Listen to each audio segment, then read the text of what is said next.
Ini. Lain macam. Lain macam. Tapi itulah mungkin disebabkan ramai yang terlibat dalam industri gig ni, tak ada payslip. Nak beli rumah tak boleh. Bukan tak mampu nak beli, duit tak ada. Boleh. Tapi tak boleh nak buat loan tu. Adakah ini salah satu punca kenapa sambung bayar rumah ini semakin berleluasa sekarang? Dia sambung bayar untuk orang yang memang dah tak boleh nak bayar dah. Nama tidak ditukar. Perjanjian dengan bank sahaja kan. Ya, betul. Jadi orang yang membayar itu pun mungkin tak tahu apakah sebenarnya yang akan berlaku bila habis bayar. Adakah rumah tu milik dia ataupun... Ya, itu antara risiko yang perlu difikirkan dan juga akan kita bincangkan hari ini bersama dengan tetamu di studio.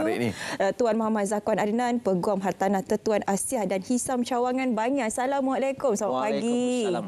Oh, ini baru ni kita dengar ni sambung bayar rumah ni. Mungkin dah lama ada, tapi ialah sekarang ini semakin berleluasa. Sehingga kan macam dah ada skim sekarang ni untuk sambung bayar rumah ini. Persoalannya di sini yang pertama sekali, kenapa? Kenapa ia berlaku? Kenapa ia berlaku? Apa punca sebenarnya mereka ini mengambil risiko untuk melakukan sambung bayar rumah ini? Wow, terima kasih ya. Sebenarnya menarik bila kita cakap tentang sambung bayar rumah. Sebelum ni kita dah tahu tentang sambung bayar kereta. Okey, tidak ada masalah lah, itu kes yang berbeza. So apa yang berlaku sekarang ni adalah belakangan ini isu ini menjadi popular. Okey, sambung bayar rumah ini sangat-sangat popular. Pertama sekali kita kena tahu kenapa sebenarnya penjual dan pembeli ini terjebak dalam perkhidmatan yang saya panggil sebagai perkhidmatan sambung bayar rumah ini. Okey, kalau bertepuk sebelah tangan dia tak jadi. Dia mesti dua-dua orang bertepuk. Penjual pertamanya kena tahu mereka ini ada beberapa faktor. Kenapa mereka sanggup melepaskan rumah mereka ini cari pembeli untuk sambung bayar? Pertama, mereka dah tak mampu untuk bayar komitmen bulanan. Itu yang pertama. Okey, keduanya mereka ni cuba untuk mencari pembeli untuk membeli rumah ini namun tak berjaya.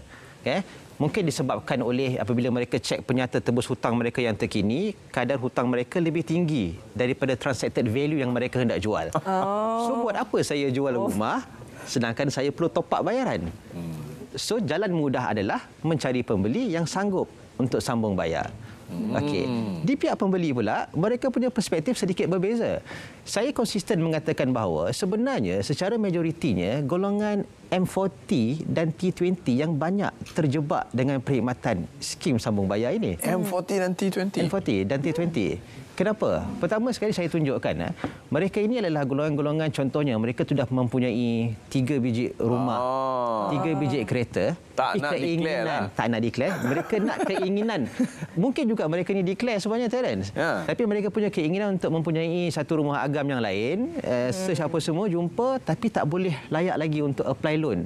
Sebab apa? Burst. Dia seharusnya sudah burst. Maka mereka memilih untuk sambung bayar. Mereka ini sudah tahu risiko. Tutup sebelah mata saja. Tapi mereka saja untuk teruskan dengan perjanjian sebegitu. Okey, kalau golongan yang terjebak adalah M40 dan T20, sudah pasti mereka ini adalah antara yang lebih faham tentang sistem perundangan. Kita anggap begitu. Dan akan wujud satu perjanjian di antara penjual tadi dan pembeli. Jadi adakah perjanjian ini satu perjanjian yang boleh diangkat ke mahkamah dan diguna pakai untuk memastikan bahawa pembeli tadi terbela? Okey, sebenarnya kalau kita cakap tentang sambung bayar rumah, dia berbeza dengan perjanjian jual beli. Di Malaysia sebenarnya, dalam konteks jual beli hartanah ini, ada dua perjanjian saja yang diiktiraf oleh Bank Negara Malaysia kalau pembeli itu membeli menggunakan pinjaman lah. Yang pertama adalah perjanjian jual beli. Okey, yang kedua adalah Master Facility Agreement ataupun perjanjian loan yang dikeluarkan oleh pihak Bank Negara ataupun bank-bank di Malaysia ini. Dua ini sahaja.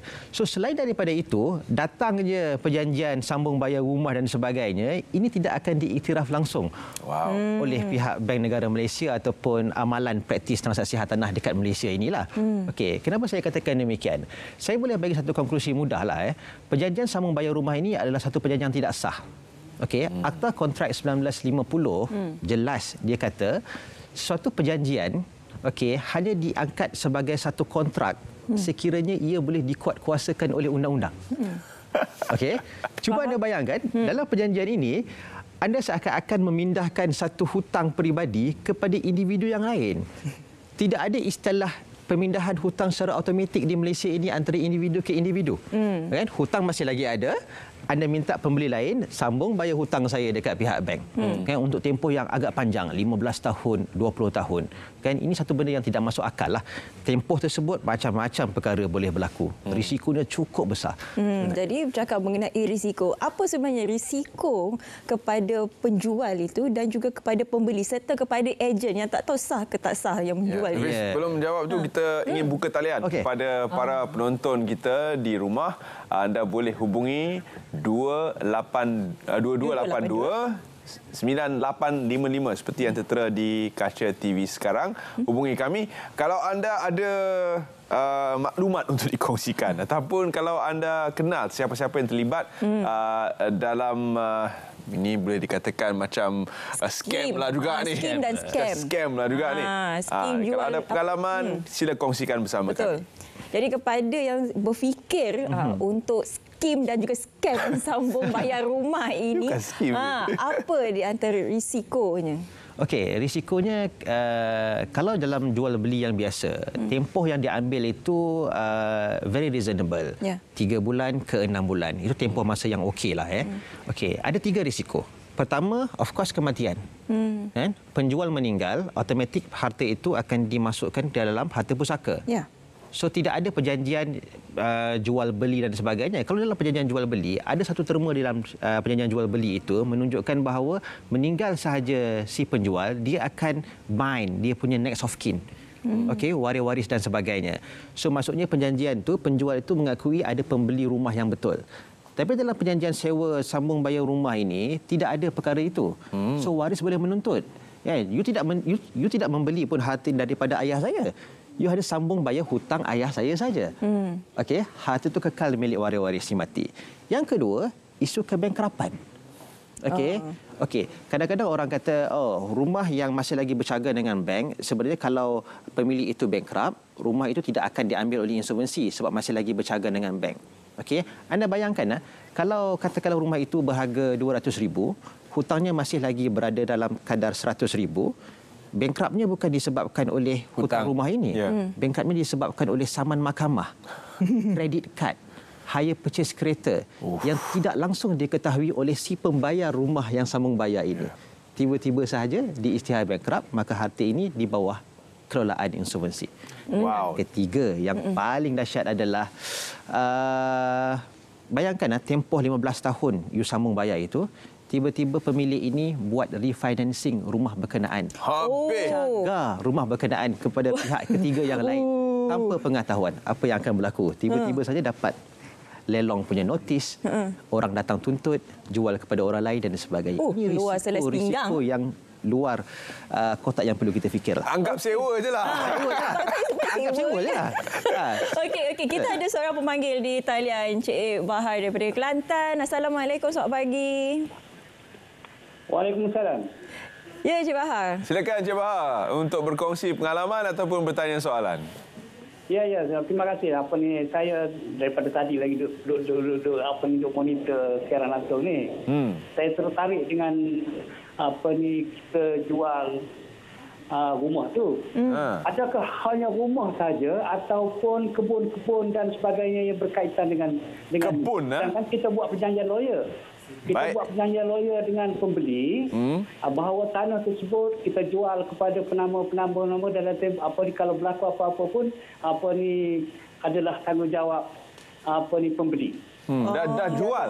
Terikat dengan rumah saja ataupun dengan kes-kes lain seperti kebun, kereta, tanah dan sebagainya. Okey, terima kasih, kita akan cuba jawab. Terima kasih Encik Baharudin. Itu dia. Kebun tu kita anggap ada tanamannya. Mungkin ialah tanah tu masih lagi nama orang lain, tak pecah lama lagi ke bagaimana kesnya? Kalau dalam keadaan kebun ini, dalam konteks hari ini kita bincangkan berkenaan dengan sambung bayar loan rumah. Bermaksud harta itu dicagarkan kepada bank. Okey, wujudnya masih loan. Tapi dalam urusan transaksi kebun ini, jual beli itu boleh dilakukan sebagai jual beli biasa sahajalah. Okey, cuma bayaran itu mungkin dibuat secara berkala ataupun berperingkat sehinggalah total jumlah pembelian itu dilangsaikan sepenuhnya. Itu bagi saya tidak ada risiko yang besar berbanding apa yang kita discuss hari ini lah. Jadi, untuk mereka yang mungkin ingin tahu dengan lebih lanjut, bila seseorang individu boleh memindah milik rumah ataupun harta kepada individu lain? Okey. Sebab itu, untuk kita pindah milik nama ini, dia masih berlandaskan kepada satu perjanjian jual beli. Tidak boleh perjanjian yang lain. Okey. Atau hibah? Atau hibah, betul. Tempoh masa itu mungkin 3 ke 4 bulan. Okey. Contohnya dalam kes konteks sekarang ini adalah bila orang tu sambung bayar rumah yang masih ada pinjaman, ada 2 kali proses yang perlu dilalui. Pertama adalah proses selesaikan pinjaman owner terlebih dahulu. Kenapa kena selesaikan pinjaman owner? Supaya kita boleh dapat geran asal daripada bank. Okay, that is the security punya exchange. So dapat security daripada bank, baru kita masuk kepada pejabat tanah untuk tukar nama. Sebab itu kalau anda masuk dalam konteks perjanjian jual beli rumah, okey, kita akan pastikan daripada A to Z, rumah itu dapat ditukar nama secara mutlak kepada pembeli. Bukan setakat nama pembeli sahaja, tapi kita daftar juga nama pembiaya bank sebagai penerima gadaian. So, penggadai di situlah. Okey, faham. Kita ada seorang lagi. Ada seorang lagi? Di talian. Ramai Daripada berminat ni. Setapak ni. Silakan. Assalamualaikum. Waalaikumsalam warahmatullahi. Okey, berkenaan dengan sambung bayar kereta ataupun rumah ni. Rumah sahaja kita bincang. Kita biasa dengar apa penjual dan pembeli. Okey, kami dah buat hitam putih. Dah ambil, dah buat surat perjanjian dan dicop oleh surat yang dia sumpah lah. Mana-mana ke. Ataupun dia cakap dia dah buat stamping daripada mahkamah. Itu sah laku ataupun macam mana tuan? Itu soalan saya. Baik, terima kasih. Setakat apa yang kita bincangkan memang tidak sah. Walaupun ada cop daripada Suruhanjaya Sumpah. Suruhanjaya Sumpah dan sebagainya. Jadi memang tidak sah. Tidak sah. Dia macam ni, asasnya semua orang boleh buat perjanjian. It's a willing buyer, willing seller punya agreement. Okay? A piece of paper, you buat sign perjanjian, orang akan anggap itu sebagai perjanjian. Tapi perjanjian yang diiktiraf di mahkamah adalah perjanjian yang boleh dikuatkuasakan oleh undang-undang. Itulah kita anggap sebagai kontrak. Kalau just a piece of paper, anda pergi mahkamah pun tidak boleh fight dan sebagainya, saya anggap perjanjian itu tidak boleh digunakan pakai lah. Okey, jadi secara asasnya perkara ini, sambung bayar rumah ini, dia tidak legal. Tapi boleh tak kita legalisekan sambung bayar rumah ini? Okey. Nasihat saya, mungkin option yang kita ada adalah daripada anda buat perjanjian sambung bayar rumah, anda terus buat perjanjian jual beli rumah. Tetapi secara menyewa dulu. Kita ada sekarang ini kan konsep rent to own. Rent to own. You sewa dulu, kemudian you beli. Tidak ada masalah. Because ultimately adalah you nak nama you tukar dalam geran dan hak milik. Kalau you sambung bayar rumah, intention owner dan buyer adalah lebih habis 15 tahun nama akan tukar kan. Tapi perjanjian jual beli memang confirm, you jual dan beli, bila you jual you akan pastikan nama itu akan tertukar dengan kehadiran peguam. Bagaimana pula dengan caveat? Bolehkah caveat digunakan untuk memfailkan kepentingan mereka yang dianggap sebagai pembeli tadi? Tidak ada masalah. Caveat itu adalah satu bentuk halangan yang dibenarkan di bawah kanun tanah negara. Siapa-siapa pun boleh masuk caveat asalkan dia boleh membuktikan dia ada kepentingan untuk mengcaveat tanah tersebut.